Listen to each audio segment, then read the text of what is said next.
Hey, so welcome to my course on entrepreneurship for young people, focusing on it. And it's just a great time to be learning about. Congratulations, you're living in a super time. And it's a great time to be learning about how you can start businesses and how that's basically what entrepreneurship is. It's a big fancy word, right? Um, and this is the introduction. This course is built around my book on the subject, which is attached to the course. Um, and this is the introduction, and it's basically called, you can build something from nothing. Ex nihilo is the Latin term for something out of nothing, and it's a philosophical term, and that's basically what entrepreneurship is: taking ideas, products of mind, and turning them into something concrete, products and services that people can use. And what we're trying to do is to invent and develop and build things, be builders, build things that people want to use, that help them in some way in their life, to make their life easier or to provide some sort of delight and joy. That's what we're trying to do. And it takes a lot of practice, and it takes a lot of failures, and sort of, going through the process and trying some things. They don't work. You try something else until you polish it up and make something that where you get a fit of your product with the market. So let's get to it here. I am going to add a, um, a slide deck to my show here. Let's see. How the heck do I add this? Here we go. Boom. And I'm going to add this to the stage. And so we're going to step through these slides and talk about this subject. And then we're going to get into more detail. And in this, I'll talk about how the rest of the course is going to unfold. So why do some people build great things while others just talk about it? Well, that's the thing, they see problems, and that's what we're looking for, right? Is to try to uh, uh, help people, say they see problems that other people walk past, right? And they start before things are perfect. Everybody seems to, I got this idea, but I got to wait for everything to be perfect before I can start to develop it. No, you start right away. You just start and you try to develop anything that can move your product along, get something in front of people that then they can respond to, and then you have that feedback, and then you polish it up. And they keep going when stuff gets hard. That is key. You know, success is, Churchill said, success is going from failure to failure and not losing enthusiasm. And that's literally what we're trying to do. I mean, that's what we have to do in this world. Um, so, you don't have to wait. You know, Entrepreneurs are not waiting for permission to do things. They start doing it. And the beautiful thing about this is we're living in a time now where there aren't gatekeepers, there aren't these permission. It's permissionless. You can start something on your computer, on your phone. You can upload it to a social media thing, or, get an email list going, all kinds of things that you can do to get things going where you don't have to wait for anybody. Even this right here, right? I don't have to wait to go on YouTube and then broadcast to the world. It used to be that I'd have to maybe be hired by some company, and then, some broadcast company, and have a show, and then they would disseminate it. Nowadays, we can make our own show. So it's a wonderful, exciting time.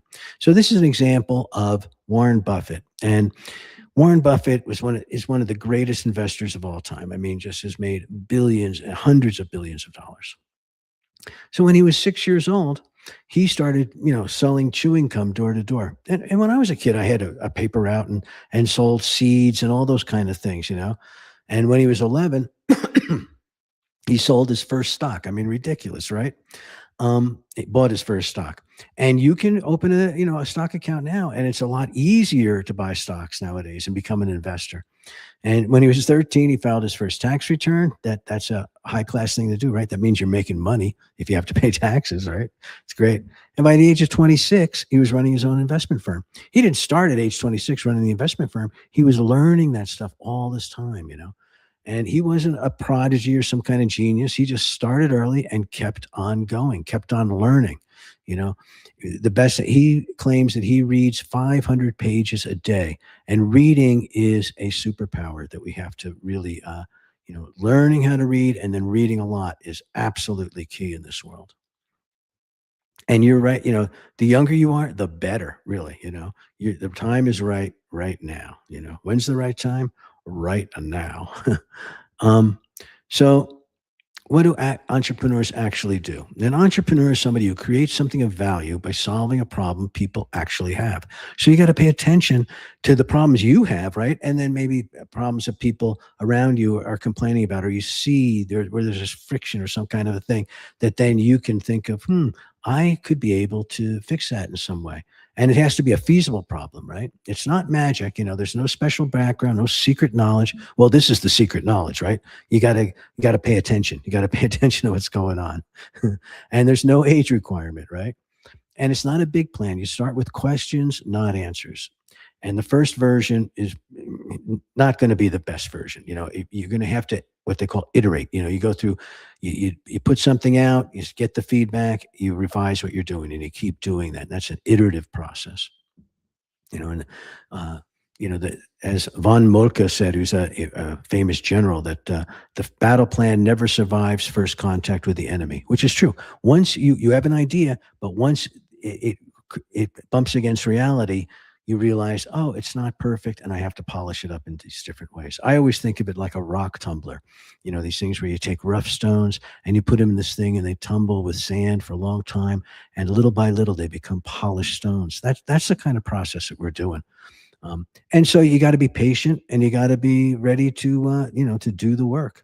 And it's not risk free. Mistakes are constant. You're always, there's obstacles, but the obstacle is the way. That is where you plow through that. That's where your learning happens. And you don't learn by just reading and thinking. You learn by doing and by this iteration process, right? And what matters is treating mistakes as information, as data, the kind of thing that we need, right? So why this matters right now. Well, it matters now because guess what, folks? The world is changing fast. We have artificial intelligence, we have all these technologies going on. Things are changing super fast, and that means that some things are going to be disrupted and go away. Things that we sometimes we like, people complain, it's not as good as the olden days, right? But you got to live in the real world, in the world of now, right? So industries get disrupted all the time overnight. AI and automation is changing every single field. There's no such thing as a stable career path anymore. You can't go to the manufacturing plant with your lunch pail and do your work for 40 years and then retire. You're going to have all these different jobs and stuff. And the best way, the best way to manage that risk is to have some entrepreneurial skills so that you can find opportunities and work with them as they come up. Legacy experts no longer dominate. That means like people that studied marketing for 20 years and they've been in marketing for 40 years after that, and they know all the way marketing goes. No, marketing has changed so much, and it's changing constantly with social media and different types of advertising and creating email lists and creating digital products and digital downloads, all kinds of things that are different than the way it used to be. But the opportunities then there's no gatekeepers, blocking new ideas. You don't have to wait and convince somebody or sell somebody other than customers. You don't have to convince somebody that your idea is great, and so they can give you permission to go and activate it, and enact it.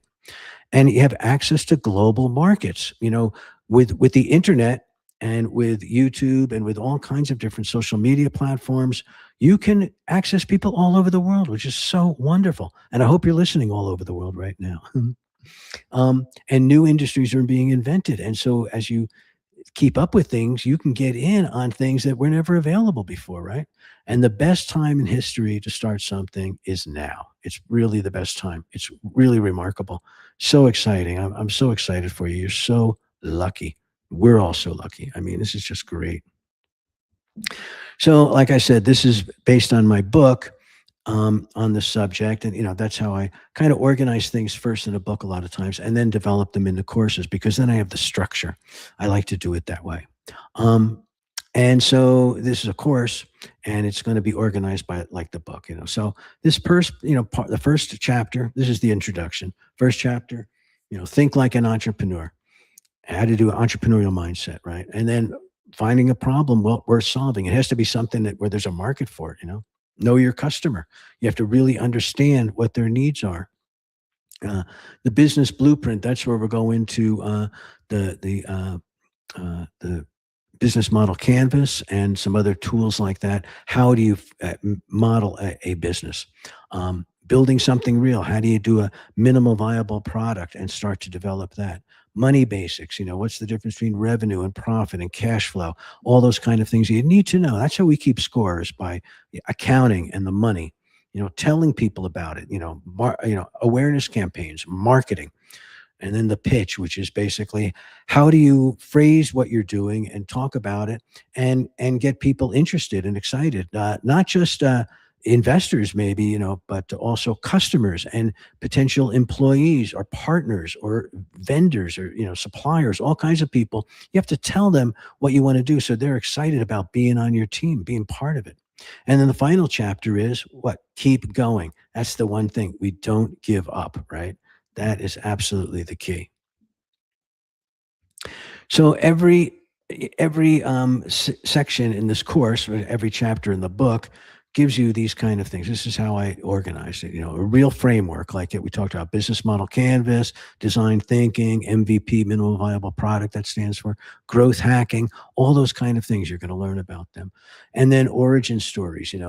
Case studies. What how real companies started from very small ideas and then became huge companies that really solved something for people.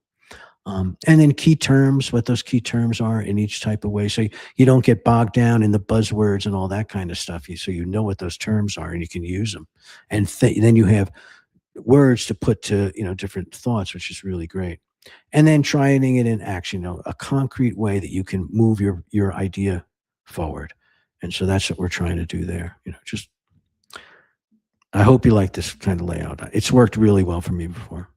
So one thing before we start, you're going to have ideas through this course, and it's not a problem. It's the process. And the ideas that don't work, right? And so when we don't think about failure as a bad thing, failure is what we're trying to do. Failure is how we learn. So it used to be a failure. Oh, I should quit. Oh, gosh, I'm not good enough. I'm going to wait till it's perfect. No, failure is information. Now you know something you didn't before. Mistakes, that's the cost of learning. You pay it in advance. Thomas Edison, who invented the light bulb, said, I didn't fail 10,000 times. I found 10,000 ways not to make a light bulb. And then guess what? He invented the light bulb. He didn't do it on his first try. He said it took 10,000 tries. It probably did take that much, or at least it felt like 10,000, right? And where you are with what you have, you start imperfect, and perfection comes from the doing, not from the waiting till everything's lined up and ready to go. So with that, let's get into it. And I'll be back with the first part of this, thinking like an entrepreneur, the entrepreneurial mindset. And until then, stay excited and stay engaged, and I'll talk to you soon.